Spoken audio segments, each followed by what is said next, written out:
Model এটা তো এই মডেলটাতে বায়োস আপডেট অটো হয়ে যাবে, জাস্ট দেখাই দিতে হয়। সফটওয়্যার নেট থেকে বা ডাউনলোড বা কোনো কিছু করতে হয় না। সেটা হলো B650M গেমিং প্রো ওয়াইফাই সহ।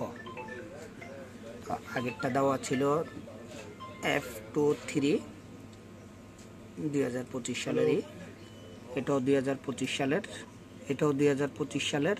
এটা হলো F34 আর F16FB। তো এটার বায়োসটা অলরেডি আপডেট হইতেছে, দেখতেছেন। তো আমি বায়োসটা কিভাবে আপডেট হয়েছে বা কেমনি কি হয়েছে সেটা আপনাদেরকে দেখাবো। তো অলরেডি এই ভিডিওটা দেখতে থাকুন, যদি ভালো লাগে অবশ্যই শেয়ার করবেন। এটা হইতে সময় নেবে, তো পুরো ভিডিও আপনাদেরকে দেখালাম না, এটা ফুললি কমপ্লিট হোক, খুলে আপনাদেরকে জাস্ট দেখাবো আমি। 60% এখনো হয় নাই, 49%।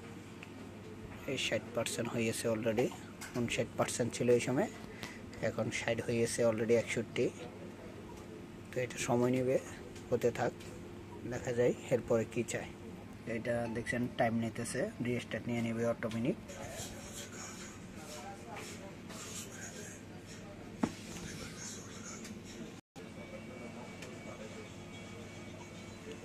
বায়োস আপডেটের পরে উইন্ডোজ আপডেট হইতেছে, উইন্ডোজ আপডেট দিয়েছিলাম, সবকিছু কমপ্লিট হয়ে একটু সময় লাগতেছে রান হইতে। দেখতেছেন উইন্ডোজটা আপডেট নিতেছে অলরেডি, যা সেই জন্য এত সময় লাগতেছে।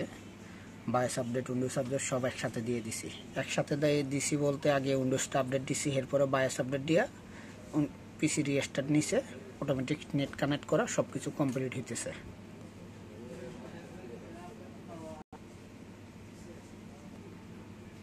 CPU আপডেট,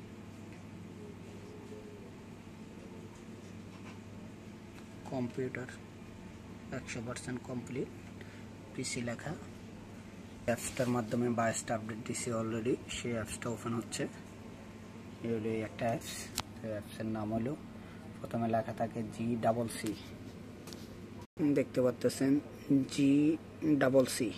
তো এটার মাধ্যমে আমি আপডেট করছি, এই যে SSD আরও আপডেট হবে, এই দেখতেছেন। নতুন আমি আপডেট দিব না, আমি এখান থেকে বায়োসটা আপডেট দিছি। এখন বায়োসের কোনো কিছু নাই, আগে শো করছে, নেক্সট ইনস্টল করে দিয়েছি।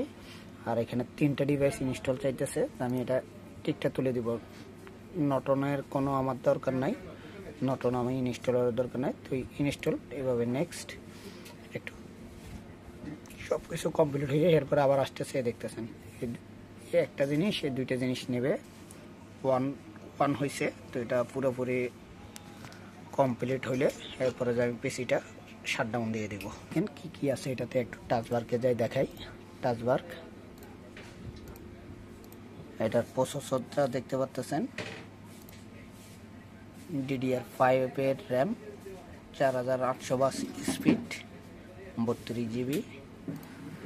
হার্ড ডিস্ক আছে 500 GB, হার্ড ডিস্কে লাগানো। NVMe SSD লাগানো 512। আপনার GPU AMD-র ইন্টেল GPU ARC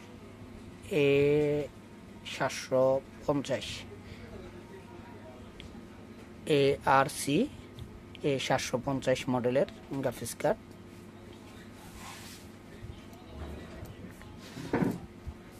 ডাউনলোড করতে পারবেন, যেটা আপনাদেরকে বললাম, শুধু অনলি গিগাবাইট মাদারবোর্ডের জন্য এটা, অন্য কোনো মাদারবোর্ড না, শুধু গিগাবাইট। আর হলো একটা আছে, এটা জিপ ফাইল করা। অনেক সময় উইন্ডোজ ডিফেন্ডার বা যদি কোনো ক্র্যাক না করে রাখি, জিপ ফাইল না করে থাকলে, ভাইরাস থাকলে বা খেয়ে ফেলে ভাইরাস দিলে, তো জিপ ফাইল করা থাকলে ভালো। জিপ ফাইল ভেঙে এটা দিয়ে আমি কাজ করে নিচ্ছি, এরকম থাকবে গিগাবাইট লেখা। এটা ইনস্টল দেবো, এরপরে এটার ভিতরে এরকম ঢুকে, এটার ভিতরে ঢুকে বাদবাকি কাজগুলো করব।